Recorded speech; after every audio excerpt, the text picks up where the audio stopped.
What up, guys? It's another Adonis review today. Today I thought I would do a game called Alan Wake. Now, I'm not sure if you're familiar with Alan Wake. Alan Wake, at least in my mind, is like a cult classic, and not to me. Not to say I don't like the game, just to say that, I feel like Alan Wake's a game I've heard a lot about. Uh, you know, since it came out. That's very popular, very well liked, very enjoyed, and I've just never known why. And I could always care less about it. So when the remaster came out for the game, I didn't really care. I was like, whatever. Um, but I saw it is currently on sale for $15, and I thought, well, let's figure out what the hype is about. In my mind, I've always seen Alan Wake as a kind of like Beyond Two Souls or Heavy Rain, maybe if you've heard of that, or Detroit Become Human. Games similar to those, where I don't know, you just walk around and talk and don't really do much gameplay. Which not like there's anything wrong with those games. I've played them and enjoyed them, but they're obviously not the funnest games. You have to be really in the mood for a story. So when this game came out, I didn't really feel like doing that, and so I could care less. Especially when the game came out originally back in 2010, I really could care less. Now I'm a connoisseur of games of sorts, and I will play anything. Um, if it's a decent game, people love it, and then why wouldn't I love it, right? It's that simple. And so with that being said, I can't say my original presumptions about it were incorrect. I thought, like I said, this game was like Heavy Rain, where you just kind of walk around and talk and go to cutscene to cutscene to cutscene with very little gameplay. This game is more like, I don't know, maybe Evil Within would be a kind of better example. I don't know, perhaps. I mean, it is. I feel like the game should be given credit because it's very unique. I guess video games aren't truly like movies. So it's not like there's not enough originality when it comes to video games, because there definitely is. But it's definitely like a one of a kind type of game when it comes to story and whatnot, which again you don't see too much of nowadays, I guess. So to kind of break it down, like I said, it's kind of like Evil Within. Evil Within comes to my mind immediately, where you're just kind of a guy in a place that's kind of going crazy. Obviously not as insane as Evil Within, but kind of similar. There's things trying to kill you, not as unique of things, but things are trying to kill you, and you're a guy, and you get sparingly little ammo and stuff to kind of get rid of them. And hopefully you can unravel the mystery of this place. And basically, you're a author, like Stephen King of sorts. Where people love you, and I don't know, you have writer's block or something, I guess, and so you go to this place in Oregon or something. I don't know if I can know, and to like get your writer's block fixed and just take a vacation, which I agree is the place is gorgeous. If I ever went to it, it'd be a great place to visit. And then your wife gets abducted, and you kind of go on an adventure to find her. But as you go on an adventure to find her, like crazy monsters and shadow people and shit come after you with knives and axes and shit that they throw at you. And then you get, things like a pistol or a rifle or flares because they get hurt by light or flashlight. They kind of fight them.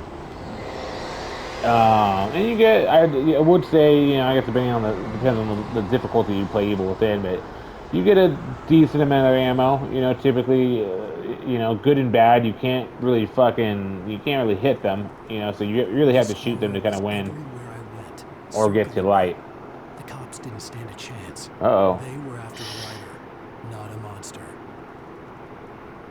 So, with that being said, there is a good amount of action in the game.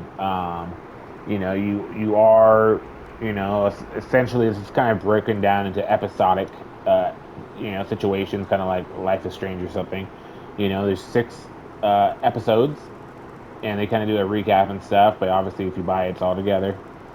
And each episode kind of restarts and kind of tells you a different end of the story. Like each episode, you kind of start somewhere, something fucking crazy happens, you fight, a few waves of fucking monsters or whatever, and then eventually you get to wherever you're trying to head to. Like right now, I'm trying to escape the police.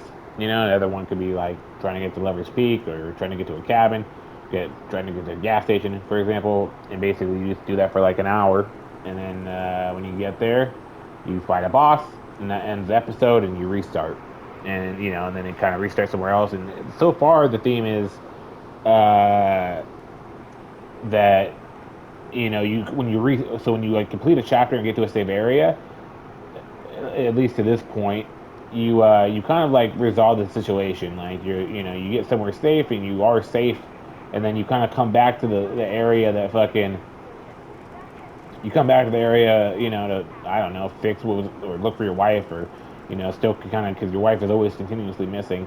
So you come back to trying to find her, and then and then eventually shit goes wrong again, and you kind of end up exactly where you were at before. You have to run for safety.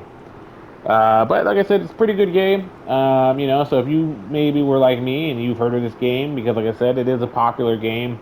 You stood away from it because you thought, there wasn't much fighting and it was like heavy rain and you didn't want to just watch a movie that you could make some choices and decisions on. It is not like that. Uh, it is pretty entertaining and I do get kind of captivated. A lot of times, video games nowadays, I can easily get bored and zone off and could care less what they're having the story. But this is actually, since it's kind of like based off like an author and it's kind of broken down to where you or you kind of like he reads the story to you. You finally manage your pages. It's a lot more.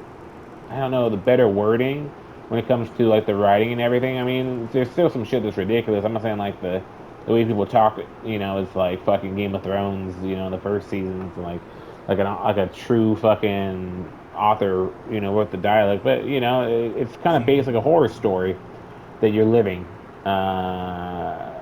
And so there's times where it's framed like that when you hear the story and what's going on around you, which makes it kind of entertaining. Like you're the center, If you've, I don't know, if you've ever watched like a movie about like Stephen King, like Stephen King loves that shit. Like 99% of Stephen King's movies and books and everything is always about like a fucking author who goes somewhere and something happens. It's always about an author. The main character is always an author, and then fucking shit pops off, and destroys that author's life, and that's what happens in every single. So it's really like a Stephen King book. Another thing that might have held you back, when it came to this, was the graphics. This game originally came out in 2010. And so, obviously it's a remaster, but some remasters look like shit. What can you say? Like, obviously it looks better than it did before, but sometimes they just don't improve it a lot. I'm trying to think of what on top of my head I could think of. Like, what's a remaster I played and I was like, man, this fucking sucks. If it comes to me, I'll spit it out before it ends. But anyway, that happens. Sometimes you get, you get a game's remastered, and like I said, it looks better than it looked, 10 years ago. But that doesn't mean it's good or even at a considered playable level nowadays. But that's not the case for this. Obviously, there is a PS5 and a PS4 version of it, so there are next gen versions of this game. So it's not like there's just a PS4 version, even so it came out in October of last year. But with that being said, like, is it PS5 truly, Vision? No. Is it even truly PS4? I mean, I'd say maybe so. I mean, it's not like the best graphics in the world, but it's definitely something you can stomach, no problem. It's you can deal with it. It looks pretty good. So that was something I definitely was scared of. I did not want to have just a slightly better game than the game that came out before. So graphics are pretty good. Story is entertaining. They say the story is 9 hours. It's a pretty standard playthrough, but if you do the extras, it could be like 14 hours. Maybe do really everything, it could be like 20 hours. So I'm not exactly sure how that breaks down yet. So far, the only extras I can really see is just walking around trying to find extra pages of a manuscript that you can kind of collect, so kind of like find little side things. Um, truthfully, I have no idea how you can stretch it out to 20 hours. But regardless, even though it was just 9 hours, that's not bad, especially for a game that is $15 right now, and I believe is normally $30. I think is the I can average see the price. lights of the radio station in the distance. So that means the game pretty averagely. I'm pretty sure you can probably get this game half off. So $50 is realistic. I think $20 is the most realistic. Like you could probably, if I took a guess, probably find this game at all times on Amazon or GameStop for $20, and uh, and find it, 15 bucks. Like I said, $50. Maybe you can get $10 if you're really lucky.